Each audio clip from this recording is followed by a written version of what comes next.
رب العالمين وقال رسول الله صلى الله عليه وآله وسلم حسين مني وأنا من الحسين احب اللہ من احب حسینا.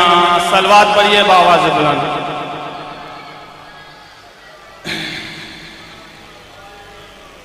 محترم و معزز سامعین، آپ کے سامنے قرآن مجید کی آیہ مبارکہ اور نبی رحمت کے فرمان ذیشان کی تلاوت کرنے کا شرف حاصل کر چکا ہوں. آپ کے سامنے قرآن مجید کی آیہ مبارکہ اور نبی رحمت کے فرمان اس لیے تلاوت کرنے کا شرف حاصل کیا ہے کہ اپنے بھائیوں کو بتا دوں کہ مذہب شیعہ اثنا عشریہ خیر البریہ کسی کے تصورات و تخیلات کا نام نہیں ہے، بلکہ یہ وہ عظیم مذہب ہے جس کی بنیاد اللہ کے قرآن پر ہے اور مصطفیٰ کے فرمان پر ہے. صلوات پڑھیے بآواز بلند.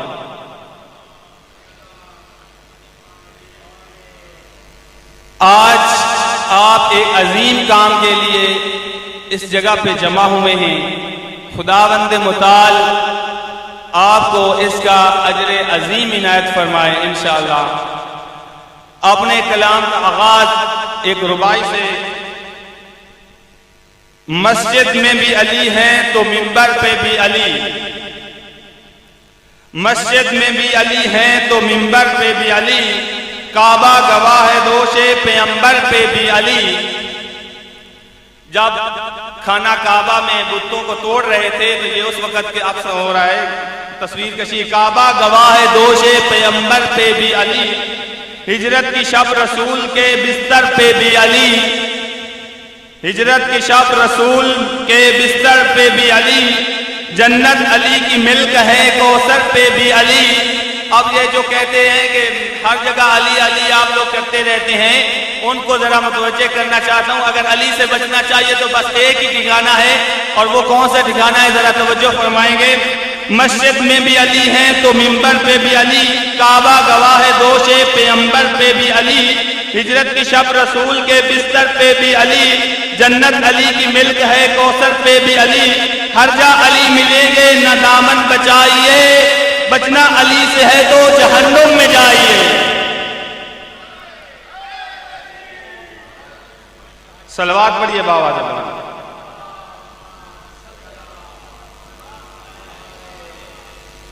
قبر منکر پہ منکر نکیر آتے ہیں، قبر منکر پہ منکر نکیر آتے ہیں، قبر مومن پہ والد شبیر آتے ہیں. ہمارا عقیدہ ہے نا کہ ہماری قبر میں مولا متقیان آتے ہیں، اور جہاں کہیں بھی کوئی بندہ اس دنیا سے مومن رخصت ہو جاتا ہے تو اس کی قبر میں حضرت علی حیدر کرار بحکم خدا آتے ہیں. تو اسی کو شاعر نے شعر میں عرض کیا ہے، قبر منکر پہ منکر نکیر آتے ہیں، قبر مومن پہ والد شبیر آتے ہیں. نہ کرو سوال مجھ سے مرکز کا، ہٹو ہٹو جناب امیر آتے ہیں. صلوات پڑھیے بآواز بلند.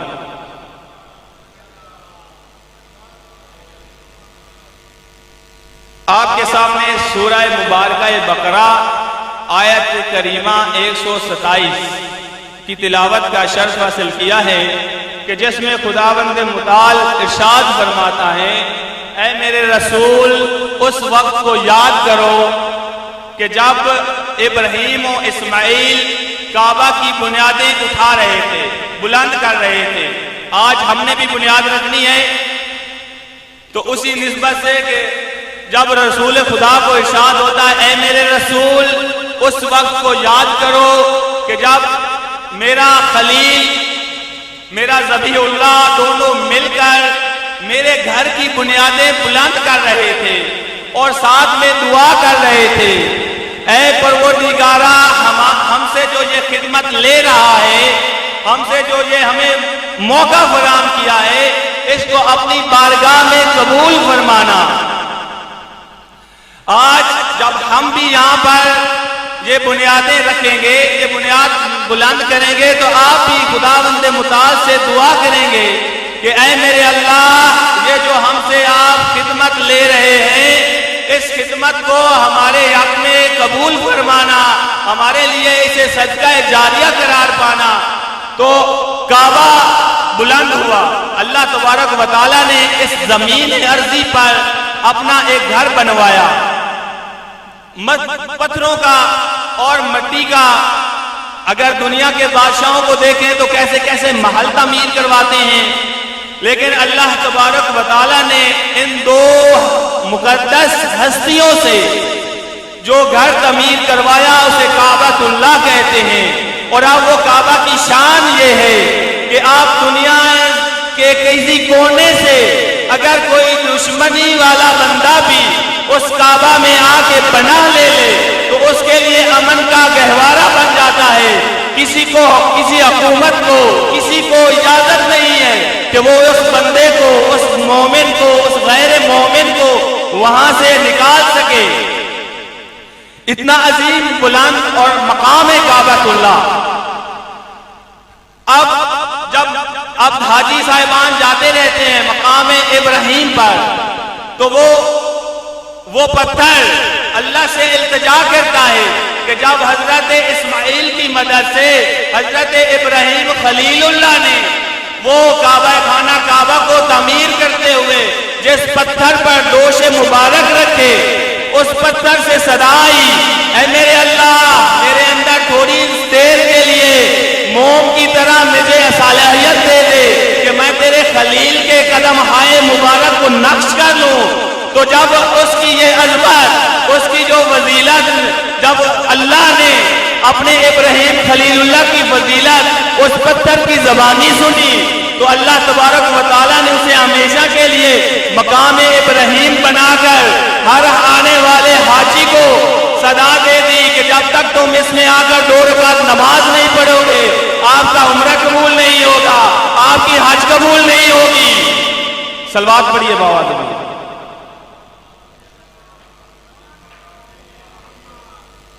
شرط یہ ہے کہ آپ جو بھی کام کریں خلوص ہے۔ اب یہ پتھر تھا، اس کی اتنی معرفت تھی کہ اس نے ابراہیم خلیل اللہ سے، اس کو ابراہیم خلیل اللہ کی اور خدا کی اتنی معرفت تھی، جس قدر اس کو معرفت تھی خدا نے اس کو کعبہ میں رکھ دیا۔ اب آئیے ذرا دوسرے پتھر کا میں آپ کو بتاتا چلوں۔ دوسرا پتھر حجر اسود، یہ وہ پتھر ہے کہ جب جنت میں حضرت آدم اس پہ بیٹھ کے کریا کرتے تھے، تسبیح کیا کرتے تھے، جب حضرت آدم کو زمین پر بھیجا جانے لگا تو اس پتھر نے صدا دی، اے میرے اللہ، اب میرے اوپر بیٹھ کر تیری تسبیح و تحلیل کرنے والا کوئی نہیں ہے۔ خداوند متعال کو اس پتھر کی بھی اتنی ادا پسند آئی اور خدا نے ہمیشہ کے لیے حجر اسود بنا کر کعبہ میں فکس کروا دیا اور حاجیوں کو صدا دے دی کہ اس کو بوسہ کرنے میں دیر نہ کرنا۔ اب جو کوئی حاجی جاتا ہے، عمرے پہ جاتا ہے، تو وہ حجر اسود کو بوسہ لیے بغیر رہ نہیں سکتا۔ میں عرض کروں گا یہ دونوں پتھر تھے، ان کی اتنی معرفت تھی، خداوند متعال نے ان کو کعبے میں رکھ دیا، اور کل کو وہ ہستی جو اس کعبہ میں پیدا ہوگی اور نفس اللہ کا لقب پائے گی، خداوند متعال نے اسے کعبہ کے اندر اس کا ظہور فرما کر، اس کا میلاد فرما کر دنیا والوں کے لیے اعلان کر دیا کہ یہ میرا بندہ جب یہ نفس اللہ کا مصداق بن جاتا ہے تو ہم بھی اس کے لیے تمام دروازے کھول دیتے ہیں۔ اب جب تعمیر کعبہ مکمل ہوئی، بڑی لطف اندوز بات کرنا چاہتا ہوں اور انشاءاللہ آپ کے نالج میں اضافہ ہوگا۔ شاید آپ بزرگوں نے سنی ہوگی یہ باتیں، لیکن یہ اپنے جوانوں اور بچوں کے لیے بالکل نئی باتیں ہیں جو آپ کی خدمت میں عرض کرنا چاہ رہا ہوں۔ ایک مرتبہ بآواز بلند صلوات پڑھیے۔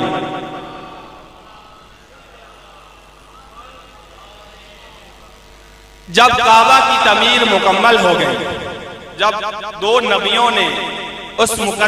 مقدس نبیوں نے کہ ابراہیم خلیل اللہ کہ جس سے نسل انبیاء چلی، اس خلیل اللہ نے جب دعا کی، میرے اللہ اس کعبہ کی تعمیر کر کے دعا کرتے ہیں، میرے اللہ میری اس خدمت کو اپنی بارگاہ میں قبول فرمانا، تو اس وقت آسمان سے ندا آتی ہے، حکم پروردگار آتا ہے، اے میرے خلیل تیرے اندر اس قدر خلوص تھا اور اسماعیل کے اندر اس قدر خلوص تھا، اب اس کا نتیجہ لے لیجئے، اب اس کا اجر لے لیجئے۔ آپ نے فرمایا اے میرے ابراہیم خلیل اللہ، اب یہ جو کچرا بچ گیا ہے، جب آپ نے صفائی کی اور صفائی کرنے کے بعد جو کچرا سا بنا، آپ علیہ خداوند متعال نے حکم دیا اے میرے حبیب خلیل اس کو فضا میں بلند کر دیجئے۔ جب فضا میں بلند کر دیا گیا تو حکم ہوا، حکم خدا ہوا، حکم پروردگار ہوا کہ اس سارے کچرے کو پوری دنیا پہ پھیلا دیجئے، اور جہاں جہاں یہ قطرہ کچرے کا ٹکڑا کچرے کا قطرہ گرے گا وہاں ایک مسجد قیام پذیر ہوگی۔ آج آپ کتنے خوش قسمت ہیں، آپ اس مقام پر بیٹھے ہیں کہ حضرت خلیل خدا نے جو کعبہ بنایا اس سے جو کچرا بچا وہ پوری دنیا پر پھیل گیا۔ اب جہاں جہاں بھی کہیں مساجد ہیں وہاں یہ قطرہ وہی کعبہ سے آیا اور وہ کچرا یہاں پر آ کے گرا اور خداوند متعال نے اس کو مسجد بنا دیا۔ اب آئیے ذرا کربلا چلتے ہیں۔ آج وارث ابراہیم خلیل اللہ کا گھر بن رہا ہے، بارگاہ امام حسین میں جاتے ہیں اور کربلا پہنچتے ہیں۔ روز عاشور جب حسین علیہ السلام شہید ہو چکے، یہ مصحف نہیں پڑھنا، یہاں بھی میں وہ ایک فضیلت کا جملہ آپ کو دے رہا ہوں۔ جب آپ شہید ہو چکے تو خداوند متعال نے فرشتوں کو کبوتروں کی شکل میں بھیجا۔ اسی لیے کہتے ہیں کہ گھر میں کبوتر رکھنے چاہیے، کبوتروں کا حکم ہے رکھنے کا۔ کبوتروں کو کیوں رکھنا چاہیے یہ بعد میں بتائیں گے، لیکن اتنا آج سن لیں کہ اللہ تبارک و تعالیٰ نے ملائکہ کو بھیجا کبوتروں کی شکل میں۔ جب وہ تمام ملائکہ کبوتر بن کر میدان کربلا میں آتے ہیں اور خون حسین سے اپنے پروں کو تر کرتے ہیں، تر کرنے کے بعد حکم خدا سے پرواز کرتے ہیں۔ حکم خدا ہوتا ہے پوری دنیا پر پھیل جاؤ۔ جب وہ پوری دنیا پر پھیل جاتے ہیں اور پھر ان کے پروں سے خون حسین کا جہاں جہاں قطرہ گرتا ہے، خون حسین سے جہاں جہاں قطرہ گرتا ہے وہاں وہاں امام بارگاہ مرز وجود میں آ جاتے ہیں۔ آج آپ اس امام بارگاہ قصر حسین علیہ السلام کی بنیاد رکھنے جا رہے ہیں۔ اگر آپ یہاں پر نہ بھی آپ یہ تو کوشش کرتے، یہاں پر ایک قطرہ وہ گر چکا ہے، خون حسین کا وہ قطرہ جو اس زمین پر آپ کی سرزمین پر جو آپ کو خدا نے شرف بخشا ہے کہ خدا نے مسجد بھی بنوا دی ادھر، اور آپ خون حسین کا قطرہ بھی یہاں پر موجود ہے، جس سے آج آپ اس امام کے لیے امام بارگاہ کو مرز وجود میں لانے کے لیے آج سنگ بنیاد رکھنے کے لیے یہاں پر جمع ہوئے ہیں۔ صلوات پڑھیے بابا جب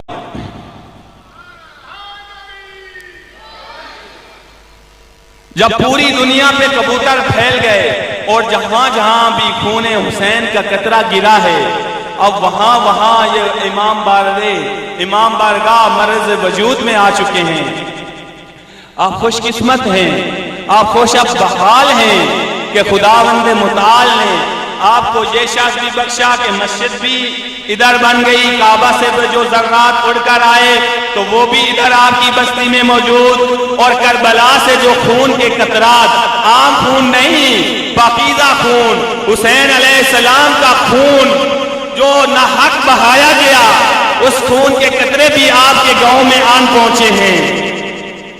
یہ کوئی عام بستی نہیں رہ گئی، یہ بستی انہی سے جب منسوب ہو جاتی ہے، جس طرح قرآن مجید کا غلاف قرآن سے ہو جاتا ہے، مانوس ہو جاتا ہے، منسوب ہو جاتا ہے، تو وہ اب قرآن مجید بھی نیچے گرا، غلاف بھی اگر نیچے پڑا ہوا ہو تو ہم دوڑ کر اس کو اٹھاتے ہیں، کیونکہ اس کی نسبت قرآن سے ہو گئی ہے۔ اے بستی والوں ذرا آپ بھی تو سوچو، آپ کی نسبت کعبہ سے ہو گئی، آپ کی نسبت کربلا سے ہو گئی، خون حسین سے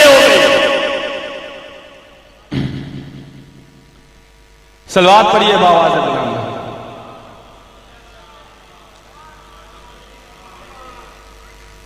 ہم خوش قسمت ہیں، ہم خوشا بحال ہیں، خدا نے ہمیں یہ شرف بخشا ہے، خدا نے ہمیں یہ عزت دی ہے، خدا نے ہمیں یہ ذمہ داری دی ہے کہ آؤ نقش قدم حسین ابن علی پر چلتے ہوئے آج یہاں پہ کربلا بناؤ۔ کہ کیوں کہ امام صادق علیہ السلام فرماتے ہیں کل یوم عاشورا و کل ارض کرب بلا، ہر روز روز عاشورا ہے اور ہر زمین ہر ارض کربلا کی زمین ہے۔ بس آپ نقش قدم حسین علیہ السلام پر چل کے تو دیکھو، پھر آپ جس جگہ پر ہیں جس دن پر ہیں وہی دن آپ کے لیے روز عاشور ہوگا، وہی جگہ آپ کے لیے کربلا معلیٰ ہوگی۔ بس اس بات کی قدر کریں، اس بات کو درک کریں کہ خداوند متعال نے ہمیں امام بارگاہ کی سعادت سے نوازا ہے، ہم آج اس کا افتتاح کرنے جا رہے ہیں۔ امام بارگاہ صرف رونے کی جگہ نہیں ہے، یہ ذہن میں رکھ لینا۔ امام بارگاہ صرف رونے کی جگہ نہیں ہے، یہ ذہن نشین کر لیں۔ اب جب امام بارگاہ میں داخل ہوں تو آپ کو محسوس ہو کہ ہم بارگاہ امام میں حاضر ہو گئے ہیں۔ آپ امام بارگاہ میں آئیں تو آپ کی آنکھ ایسا دیکھیں جیسے خدا چاہتا ہے، آپ کا اٹھنا بیٹھنا چلنا بولنا اس سے محسوس ہو کہ آپ امام کی بارگاہ میں ہیں۔ اسی طرح جب آپ مسجد میں آئیں تو آپ کو محسوس ہو کہ آپ خدا کی بارگاہ میں حاضر ہو گئے ہیں، آپ خدا کے سامنے موجود ہیں۔ امام بارگاہ میں جائیں تو آپ کو موقع چلے، آپ محسوس کریں کہ ہم امام کی بارگاہ میں موجود ہیں۔ ہماری زبان سے ایسی کوئی بات نہیں نکلنی چاہیے، ہمارے کانوں پر ایسی کوئی آواز نہیں آنی چاہیے، ہماری آنکھیں ایسا دیکھ نہیں سکتی کہ جس میں امام کی رضا نہ ہو۔ ہماری آنکھیں دیکھیں گی تو وہی جس میں امام کی رضا ہو، ہماری کان سنیں گے وہی جس میں امام کی رضا ہو، ہماری زبان بولے گی وہی جس میں امام کی رضا ہو، ہمارے ہاتھ ادھر چلیں گے اس طرف اٹھیں گے جس میں امام کی رضا ہو، ہمارے قدم بھی ادھر جائیں گے جدھر امام کی رضا ہوگی۔ آج سے آپ سے تعین کر لیں، آپ سے ذہن نشین کر لیں کہ ہم یہ امام بارگاہ بنا رہے ہیں تو اس اصل میں ہم محضر امام میں جا رہے ہیں، ہم امام کی خدمت میں ہر وقت اب آپ اپنے آپ کو امام کی بارگاہ میں موجود پاؤ اور یہ تصور کرو اور اپنے آپ کو کربلا میں تصور کرتے ہوئے لگا دو نعرہ لبیک یا حسین۔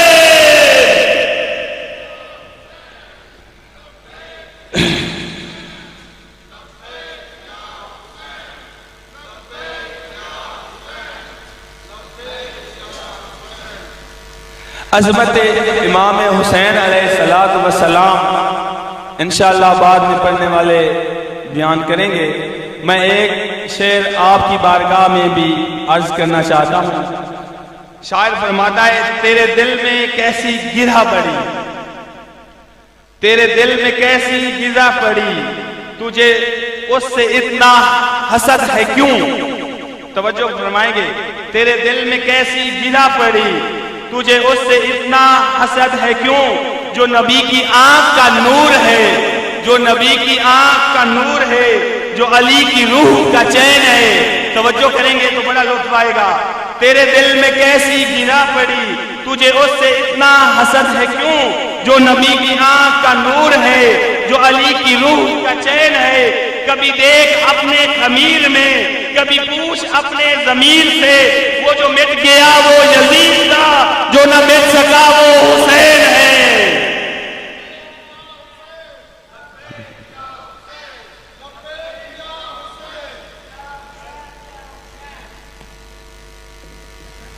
صلوات پڑھیے بآواز بلند۔ امام حسین علیہ السلام کا ایک فرمان، جب تک کوئی خطیب نہیں آتا مجھے حکم دیا گیا کہ آپ نے پڑھنا ہے۔ ایک مرتبہ پھر بآواز بلند صلوات پڑھیں۔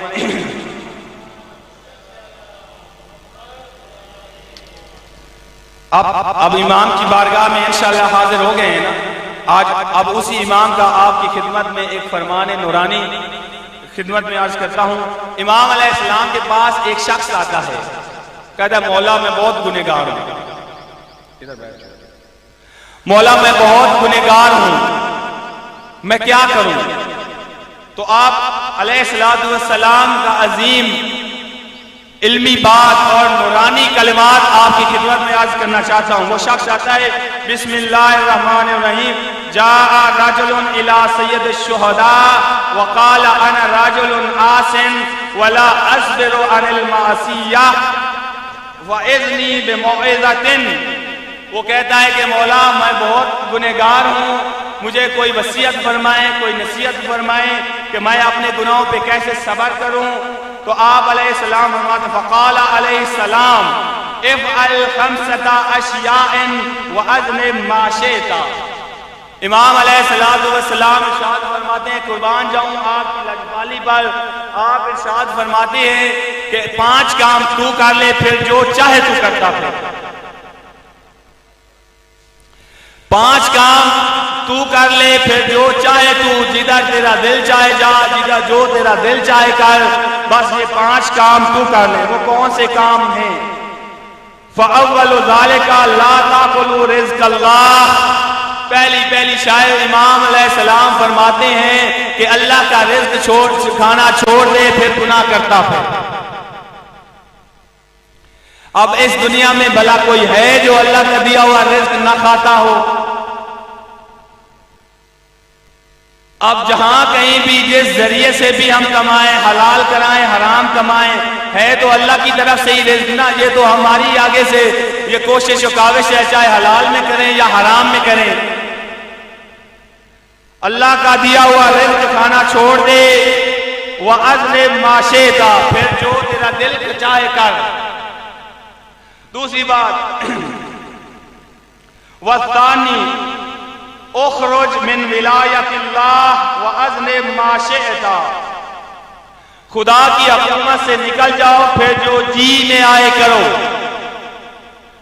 آپ دعائے قبیل سنتے رہتے ہیں، اور آپ وہ جملہ مولا متقیان کا وَلَا يُمْكِنُ الْفِرَارُ مِنْ حُکُومَتِكَ، ہم تیری حکومت سے کہیں دور نہیں جا سکتے، ہم جتنا مرضی دور چلے جائیں، ہم سمندروں کی گہرائیوں میں اتر جائیں، ہم آسمانوں پر چلا جائیں، لیکن تیری حکومت سے ہم دور نہیں جا سکتے۔ باواز بلند اللہم صلی علی محمد و آل محمد۔ اجازت ہے، بس آپ کے انتظار میں بیٹھے، صلوات پڑھیے باواز بلند۔ وَالثَّالِثُ اُطْلُبُ مَوْعِظًا لَا يَرَاكَ اللَّهُ وَأَذْنِبْ مَا شِئْتَ، اور تیسری بات، ایسی جگہ تلاش کر لو جہاں تم کو خدا نہ دیکھ سکے، وہاں جیسا گناہ چاہو کرو۔ اب ایسی کوئی جگہ ہے کہ جہاں پہ ہمیں خدا نہ دیکھ رہا ہو؟ چوتھی بات، وَالرَّابِعُ اِذَا جَاءَكَ مَلَكَ الْمَوْتِ لِيَقْبِضَ رُوحَكَ فَادْفَعْهُ عَنْ نَفْسِكَ وَأَذْنِبْ مَا شِئْتَ۔ چوتھی بات، جب ملک الموت روح قبض کرنے آئے تو اس کو اپنے پاس سے دور کر دو، اس کے بعد جو گناہ چاہو کر لو۔ آپ میں سے کوئی ایسا ہے جو ملک الموت کو روک سکے؟ جب آپ ان ساری باتوں پر قدرت نہیں رکھتے تو بفرمان امام حسین علیہ السلام پھر گناہ کیوں کرتے ہو؟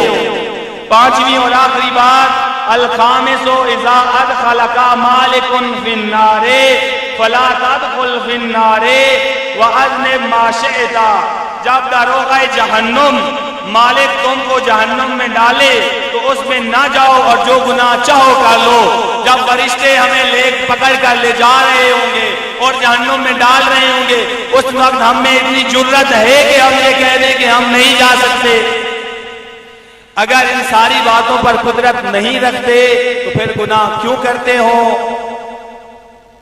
بس جی، والسلام علیکم ورحمۃ اللہ وبرکاتہ۔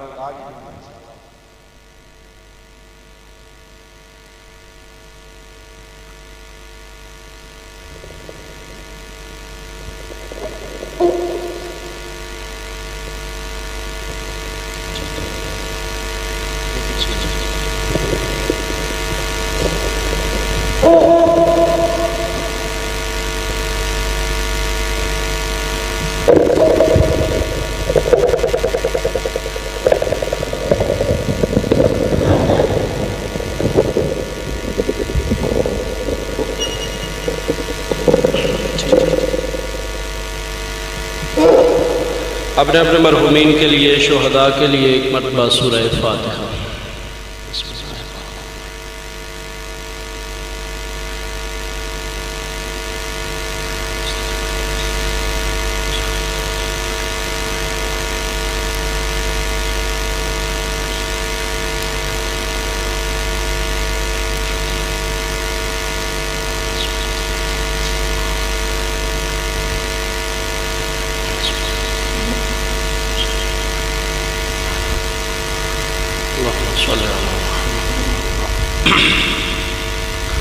اعوذ باللہ من الشیطان اللعین الرجیم، بسم اللہ الرحمن الرحیم، الحمد للہ رب العالمین والعاقبۃ للمتقین والصلاة والسلام علی سید الانبیاء والمرسلین وعلی آلہ الطیبین الطاہرین المعصومین الذین اذھب اللہ عنہم الرجس وطہرہم تطہیرا۔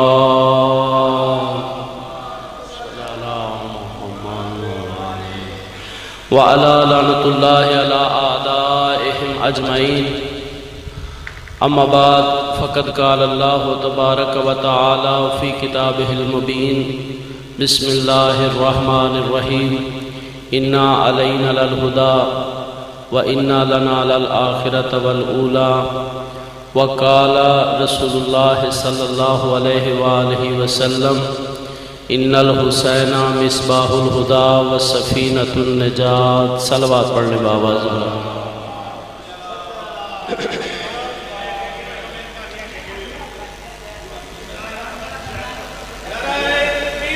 اللہ اکبر، یا رسول اللہ، یا عالم، یا عالم۔ دعا ہے پروردگار عالم کی بارگاہ میں اللہ رب العزت اس بابرکت ذکر کو، اس مقدس کام کو، اس عظیم فریضے کو پروردگار ہمیں احسن طریقے سے انجام دینے کی توفیق عطا فرمائے۔ پروردگار اس کام میں مولا امام زمان ہم سب کی مدد فرمائیں۔ پروردگار اس کو جتنے افراد حصہ لے رہے ہیں، جتنے افراد کاوش کر رہے ہیں، پروردگار سب کی کاوشوں کو اپنے مقدس دربار میں قبول و منظور فرمائے۔ میں نے ایک آیہ وجیدہ آپ کی خدمت میں تلاوت کی ہے، اختصار کے ساتھ چند باتیں۔ پروردگار عالم نے فرمایا، انا علینا للہدی، بے شک ہدایت کی ذمہ داری ہماری ہے، یعنی ہدایت کا انتظام کرنا یہ ہماری ذمہ داری ہے۔ اور ازل سے لے کر اب تک اگر ہم غور کریں، فکر کریں، تو ہر دور میں ہدایت کرنے والا اللہ ہی کی طرف سے ہوتا ہے، یعنی ہادی بنانا یہ خدا کا کام ہے۔ لوگوں کا کام ہادی بنانا نہیں ہے، لوگوں کا کام ہے ہادی کی ہدایت پہ عمل کرنا۔ ہمارا فریضہ خود ہادی بنانا نہیں ہے۔ خدا نے فرمایا نہیں، یہ تمہاری ذمہ داری نہیں ہے کہ تم خود ہادی بناؤ، تم خود جو ہے وہ ہدایت کا انتظام کرو، خود امام بناؤ، خود نبی بناؤ۔ نہیں، یہ تمہارا کام نہیں ہے، بلکہ تمہارا کام کچھ اور ہے۔ ہادی بنانا میرا کام ہے، اس کے نقش قدم پہ چلنا یہ تمہارا کام ہے، اس کی سیرت کو اپنانا یہ تمہارا کام ہے۔ اللہ نے اس کائنات میں پہلے ہادی بھیجا اور پھر امت کو پیدا کیا، پھر لوگوں کو پیدا کیا۔ حضرت آدم علیہ السلام پہلے آئے، پھر اس کے بعد آدمیت آئی، پھر اولاد آدم آئی۔ یعنی ایسا نہیں کہ لوگوں کو پہلے خلق کر دیا ہو اور ہادی کو بعد میں بھیجا ہو، ایسا بھی نہیں ہے۔ اس لیے کہ اگر ایسا ہو تو بارگاہ خدا میں کوئی کہہ سکتا تھا کہ میں جب تھا تب یا اللہ تیری طرف سے ہدایت کا کوئی انتظام نہیں تھا۔ لہذا خدا نے پہلے ہادی کو بھیجا، اور ہر دور میں ہادی آتے رہے، ہدایت کرنے والے آتے رہے، اور لوگ ہدایت لیتے رہے۔ بزرگان محترم، یہ سلسلہ خاتم النبیین رسالت معاب تک جب پہنچا تو پروردگار عالم نے تمام انبیاء کا سید و سردار بنا کے جس ہستی کو بھیجا اسے محمد مصطفیٰ کہتے ہیں۔ وہ ہستی کے جس کے بارے میں پروردگار عالم نے حدیث قدسی میں فرمایا لولا لما خلقت الافلاک، اے میرا نبی اگر تجھے پیدا نہ کرتا تو کائنات کی کوئی چیز نہ بناتا، کچھ بھی خلق نہ کرتا، اگر تجھے خلق نہ کرتا۔ تو پتہ چلا کہ یہ ساری کی ساری کائنات جس کی وجہ سے خلق ہوئی ہے وہ سید الانبیاء ہے، وہ رسالت معاب ہے۔ رسالت معاب ہادی بن کر آئے، اور ایک دو دن کے لیے نہیں، ایک دو سال کے لیے نہیں، ایک دو صدی کے لیے نہیں، بلکہ قیامت تک کے لیے نبی خدا ہادی بن کر آئے۔ ظاہراً زندگی 63 سال ہے، 40 سال پہلے اگر نکال دیے جائیں تو 23 سال جو ہے وہ زندگی بنتی ہے، عرصہ تبلیغ بنتا ہے۔ اب جو قیامت تک کے لیے ہادی ہو وہ 23 سال اگر عمل انجام دے، تبلیغ دے، تو اتنے لمبے عرصے میں 23 سال کی کوئی حیثیت نہیں ہے۔ 23 سال بہت کم عرصہ ہے، 23 سال بہت تھوڑا عرصہ ہے۔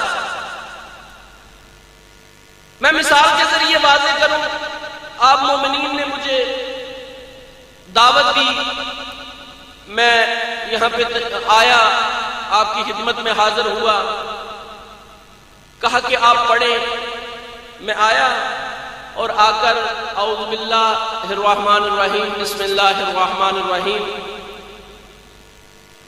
خطبہ پڑھا، اور خطبے کے بعد میں نے پڑھا کہ امام بارگاہ قصر امام حسین علیہ السلام کا سنگ بنیاد ہے، افتتاح ہے، سبھی حضرات مل جل کر تعاون فرمائیں، وآخر دعوانا الحمدللہ رب العالمین، اور میں بیٹھ گیا۔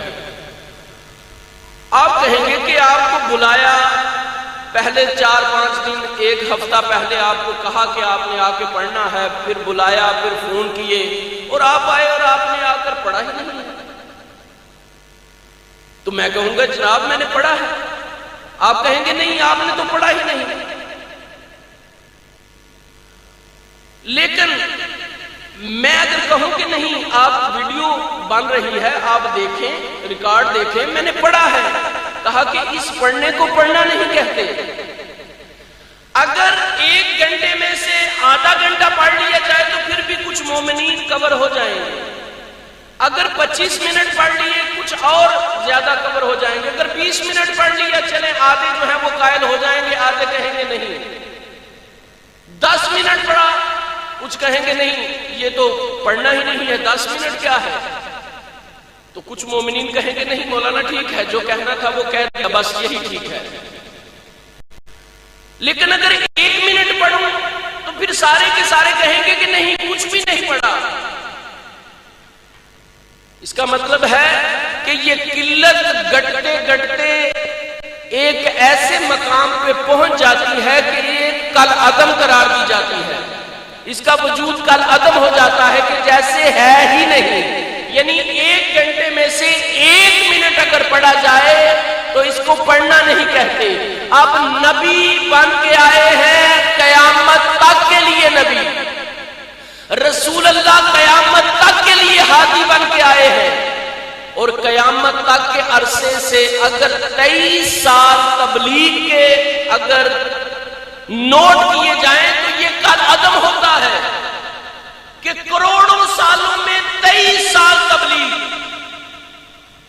تو ضرور کوئی ایسا انتظام کر کے جانا پڑے گا کہ یہ 23 سال ہی نہ ہو. اللہ کے نبی نے فقط 23 سال تبلیغ نہیں کی، بلکہ جاتے ہوئے فرمایا ان الحسین مصباح الہدی و سفینۃ النجات.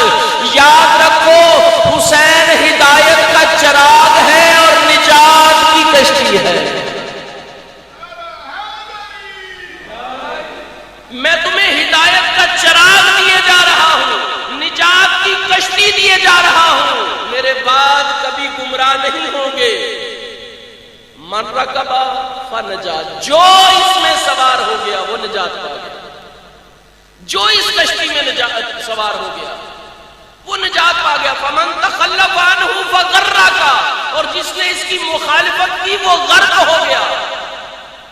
حسین ہدایت کا چراغ ہے. بزرگان محترم، برادران کرام، بڑی خوشی کی بات ہے. الحمدللہ الحمدللہ پروردگار عالم نے آپ مومنین کو یہ توفیق بخشی کہ آپ اس عظیم فریضے کی ادائیگی کے لیے جمع ہوئے. ایک عظیم کام کے لیے، عظیم مشن کے لیے آپ نے سنگ بنیاد رکھا. یہ انسان کام خود نہیں کرتا. یاد رکھیے، یقین رکھیے، بابوزی ممبر امام پہ بیٹھا ہوں، یہ انسان کام خود نہیں کرتا، یہ خدا توفیق دیتا ہے. اس سے پہلے ہم نے کیوں نہیں کیا؟ اتنے سالوں سے مجلس امام حسین علیہ السلام ہو رہی ہے، 15-16 سال سے میرا بھی آنا جانا ہے. آخر اتنی دیر پہلے یہ کام کیوں نہیں ہوا؟ بزرگان محترم، یہ اسی وقت ہوتا ہے کہ جب خدا توفیق دیتا ہے. اور یہ توفیق ایسے نہیں ملتی، یہ توفیق بارگاہ خدا میں مانگنی پڑتی ہے کہ پروردگار مجھے توفیق دے کہ میں یہ نیک کام کروں. چوتھے امام زین العابدین علیہ السلام فرماتے ہیں،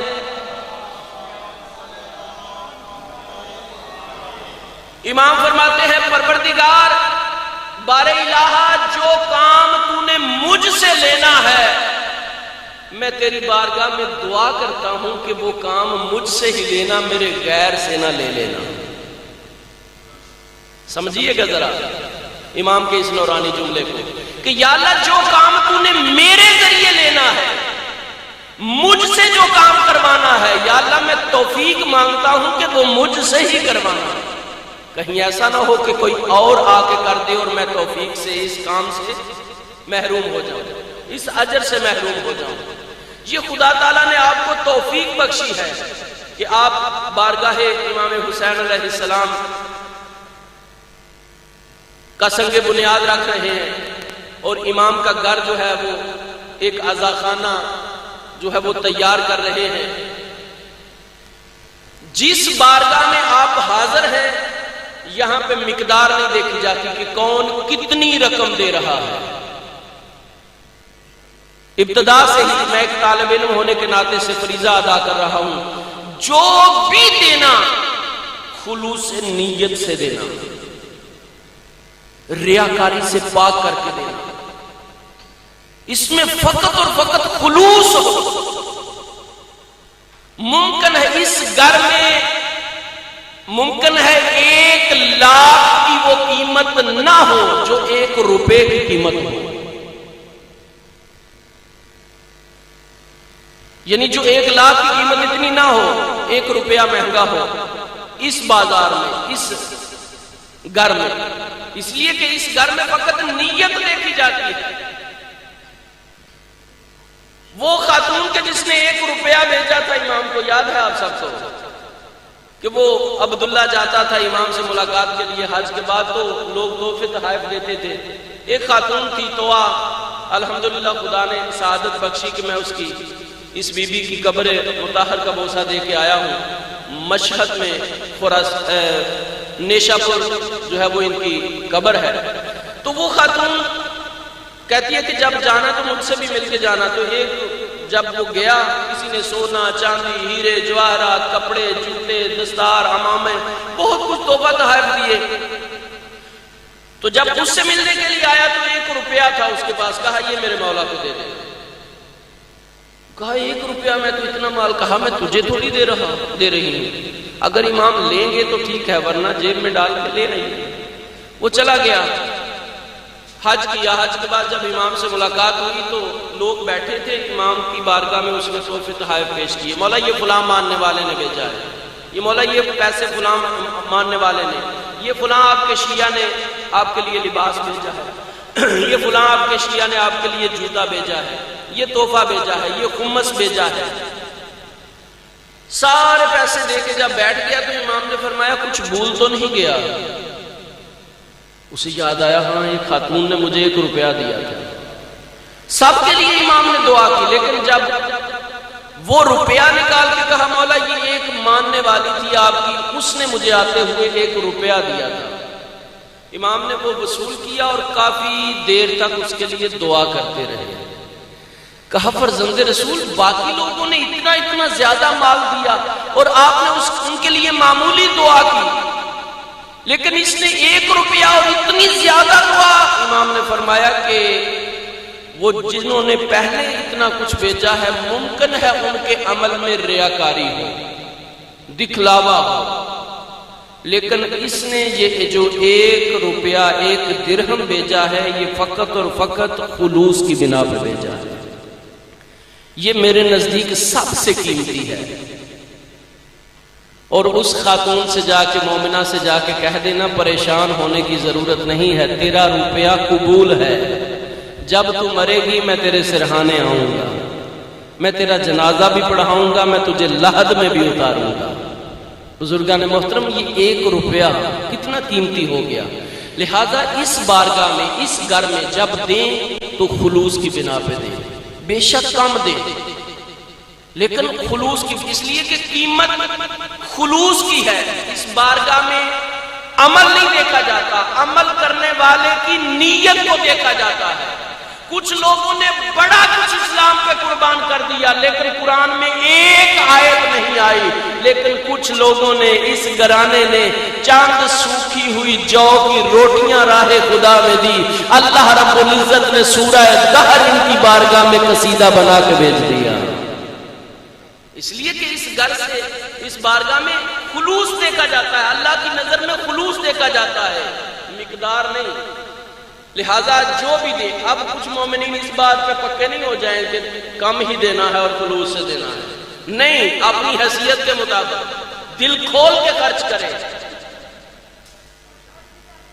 یقین کیجئے گا اگر تنگ دست ہیں، رزق میں وسعت اور برکت چاہیے، راہ امام حسین میں خرچ کریں، عزاداری امام میں خرچ کریں۔ اگر کوئی امیر یا دولت مند ہونے کا نسخہ چاہتا ہے تو یہ آپ کے پاس دربار لگ گیا ہے، بارگاہ امام میں دیجیے۔ اگلے سال تک اگر وسعت اور برکت نہ آئے، یہ ہو نہیں سکتا، کبھی نہیں ہو سکتا، اس لیے کہ یہ ان کے ساتھ تجارت ہے۔ امام حسین علیہ السلام تو دشمنوں کا احسان نہیں رکھتے، وہ تو کسی کا احسان رکھتے ہی نہیں ہیں، یہ جائے کہ اپنے چاہنے والوں کا۔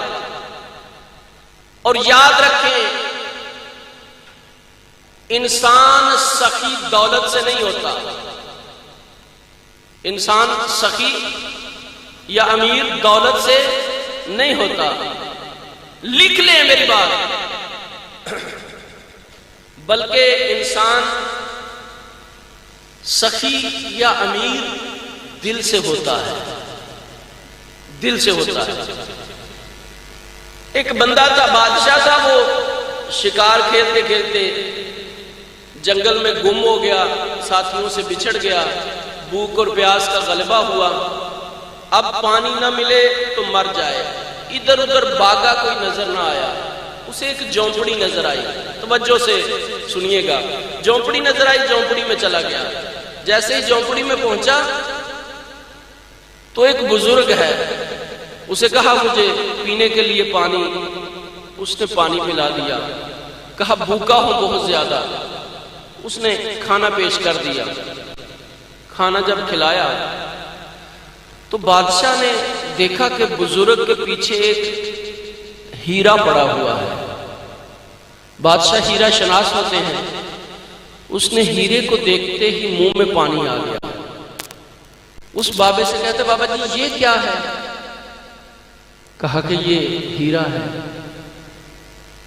اب لالچ دل میں آ گیا، کہا یہ مجھے دے دے. فوراً اس بزرگ نے اٹھایا اور اسے دے دیا. بادشاہ جانتا تھا یہ ہیرا میری پوری سلطنت سے بھی زیادہ قیمتی ہے، اتنا قیمتی ہے کہ میری سلطنت اس کے آگے کچھ بھی نہیں ہے. اور اٹھایا اور بزرگ نے دے دیا. اس نے ہیرا لیا اور گھر آ گیا. ساری رات اسے نیند نہیں آئی. سوچتا رہا کہ اس بابے نے، اس بزرگ نے ایک مرتبہ بھی نہیں سوچا کہ اتنا قیمتی ہیرا اور میں دے رہا ہوں. فوراً دے دیا. توجہ، اس نے سوچا ہی نہیں. صبح اٹھ کے بیدار ہوا تو وہ ہیرا لے کر پھر جنگل میں پہنچا، اسی جگہ پہ اسی جھونپڑی میں، اور جا کے کہا بزرگ، اے بزرگ محترم بزرگوار، یہ ہیرا جو ہے وہ آپ رکھ لیں. کہا کیوں؟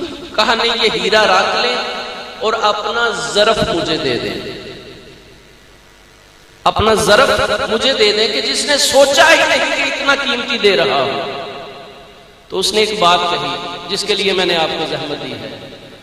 اس بزرگ نے ایک بات کہی، کہا بادشاہ سلامت، خدا دولت ہر کسی کو دیتا ہے لیکن ظرف کسی کو دیتا ہے. دولت ہر کسی کو دیتا ہے خدا، لیکن یہ دل کسی کو دیتا ہے، خرچ کرنے والا، دینے والا. اگر خدا سے لینا چاہتے ہو تو دینا شروع کر دو، لیکن اگر پہلے والا اس بال سنبھال کے رکھ رہے ہیں تو پھر ادھر سے آنا اتنا آسان نہیں ہے. جو آیا ہوا ہے اسے خرچ کریں، خدا پہ یقین رکھیں، خدا پہ بھروسہ رکھیں. آپ تھوڑا ذرا آگے تشریف لے آئیں تاکہ مومنین آسانی سے بیٹھ جائیں. تھوڑا آگے آ جائیں.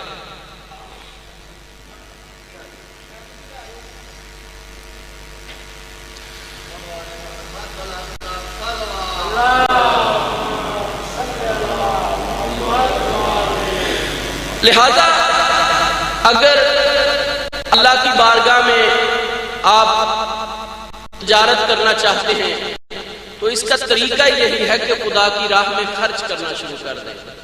اور دنیا کا کوئی تاجر، کوئی بزنس مین آپ کو اتنا پروفٹ نہیں دے سکتا جتنا پروردگار عالم نے دینے کا وعدہ کیا ہے. اور وہ اپنے وعدے کے خلاف، انہ لا یخلف المیعاد، وہ اپنے وعدے کے خلاف نہیں کرتا. آپ کا پارٹنر ہو سکتا ہے آپ کو دھوکہ دے جائے، آپ کو کم بتائے، آپ کو کم دے، لیکن وہ ذات کبھی بھی لا نضیع اجر المحسنین، وہ کبھی بھی نیکی کرنے والے کے اجر کو ضائع نہیں کرتا. اس پہ یقین رکھیے اور یقین پکا ہونا چاہیے. اس نے وعدہ کیا ہے کہ میں دنیا میں بھی اس کا بدلہ دوں گا، آخرت میں بھی اس کا بدلہ دوں گا. دنیا میں کتنے گنا اور آخرت میں کتنے گنا؟ 70 گنا. کون دے سکتا ہے؟ آپ کسی کے ساتھ بھی معاملہ کر کے دیکھیں. 10 گنا کون دے سکتا ہے؟ یہ پروردگار عالم کا وعدہ ہے اور وعدے پہ یقین ہونا چاہیے. اچھا، بڑی مزے کی بات ہے، ہم کہتے یہی ہیں کہ یہ مولا پائنجر پاک کا ہی صدقہ ہے. جو کچھ ہے نا یہ انہی کا ہی صدقہ ہے. یہ جو کچھ دیا یہ اللہ کا ہی ہے، یہ خدا کا ہی ہے، یہ اسی کی ملکیت ہے. یہ بے تکلفانہ ہم جملہ کہتے ہیں. ہم سمجھتے نہیں ہیں کہ یہ اللہ کا ہے. یقین سے کہہ رہا ہوں، ہم سمجھتے نہیں اللہ کا، بس زبان سے کہتے ہیں کہ اللہ کا ہے. سمجھتے نہیں ہے کہ یہ پائنجر پاک کا ہے، یہ ائمہ کا ہے، کہتے ہیں بس. ایسے ہی جیسے آپ کے گھر میں مہمان آ کے بیٹھے ہوئے تو آپ اسے کہتے ہیں تکلفانہ جملے میں، یہ گھر جی آپ کا ہی ہے، کوئی مسئلہ نہیں، یہ گھر آپ کا ہی ہے. وہ جاتے ہوئے ایک چمچ اگر جیب میں ڈال لیں، آپ اور نکالیں، یہ چمچ لے کے جا رہے ہیں آپ. بھئی ابھی تو آپ کہہ رہے تھے سارا گھر آپ کا ہے. اگر ایک چمچ اٹھا لیا اس نے تو وہ بھی اسے نہیں لے کے جانے دیے۔ اس کا مطلب وہ زبان کی حد تک تھا فقط کہ یہ گھر آپ کا ہی ہے۔ اسی طرح وہ خدا کی بارگاہ میں بھی ایسے کرتے ہیں کہ جی اللہ کا یہ سارا کچھ، اگر اللہ کے راہ میں ضرورت پڑ گئی ہے پھر پتہ چلے گا کہ اللہ کا ہے یا نہیں۔ اگر پنجتن پاک یا ائمہ معصومین کا آپ سمجھتے ہیں کہ ہمارے پاس جو کچھ ہے وہ انہی کا ہے، اگر ان کی راہ میں ضرورت پڑ گئی ہے تو پھر پتہ چلے گا کہ یہ ان کا ہے یا نہیں۔ اگر ہم دل سے ہی سمجھتے ہیں یا زبان سے ہی فقط کہتے ہیں؟ اگر فقط زبان سے کہتے ہوں گے پھر ہم ہاتھ کھینچ کے رکھیں گے ذرا، لیکن اگر ہم دل سے سمجھتے ہیں کہ یہ انہی کا ہے، انسان کوشش کرے، فکر کرے، سوچے کہ آل محمد نے مجھے کتنا دیا ہے اور میں نے ان کا کتنا دینا ہے۔ لہذا بزرگان محترم، یہ پروردگار عالم کے ساتھ انسان کی تجارت ہے۔ آپ آزمائیے، بارگاہ خدا میں خرچ کریں، بارگاہ خدا میں دیں، دیکھیں خدا کیسے نوازتا ہے، کیسے پروردگار عالم عطا کرتا ہے۔ یہ ازمودہ آپ ازما کر دیکھیں، جو بھی اللہ کی بارگاہ میں، بسم اللہ صلوات پڑھ لیں باواز میں۔